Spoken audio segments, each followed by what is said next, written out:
Достар маған бәрі айтады ғой енді, қайтпайсың ба, қашан қайтасың деп ше. Түсінбеймін, бірақ енді бір жағынан сол сұрақ ше, не үшін сөйтіп айтады екен деп, мені қайтарып алып не істейін деп жатырдар деген сияқты ше. Жігіттер бұл жақтан қайтпайды көп адам. Не үшін? Мысалға айтайын, бір киім алатын кезде менде бір ой болады да, бір күрес болады да миымда ше. Кеше мен аны 15 фунт қалдым. Қазір жазып қоямын теңгемен. Футболка 10 фунт. Анда бір кожаный сумка алдым. Кос деген. Мен деген білетіндер бар ма? Мен білмедім, бірақ оны бренд танымай деген. Суин деген бренд деген, шорты.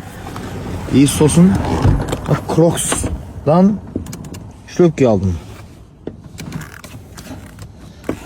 Осының бәрі 75 фунт болды. Үстімдегінің бәрі ше. 75 фунт. Мен мысалға теңгемен шашсаң қазір қанша болады? Бір 48 мың теңге болады екен. 50 мың теңге жобасында да, енді курсқа байланысты. Мен 80 мың теңге табамын күніне. Бір күндік ақшама, жарайды.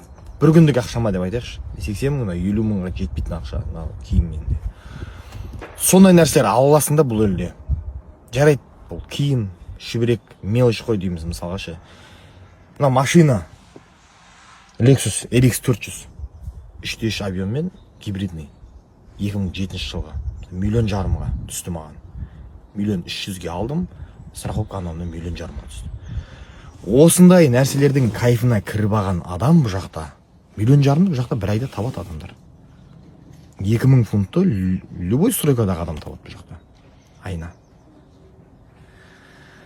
Осындай кайфіне кіріп алған адам бұл жақтан қайтқысы келмейді да.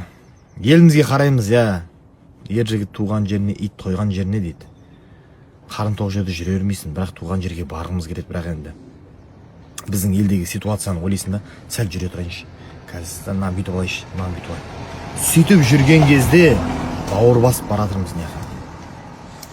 Мен келген кезде кетем деп жүргем. Қазір мысалға екі ойлымын да, может қалам ба, кетем ба деген сияқты. Үйреніп баратырмын, мына жақтың удобствосын үйреніп баратырмын. Еліме барсам, мені 200 мың теңге, 300 мың теңге айлық күтіп тұр да. 2 миллион теңгені айлығын тастап қалай барасың?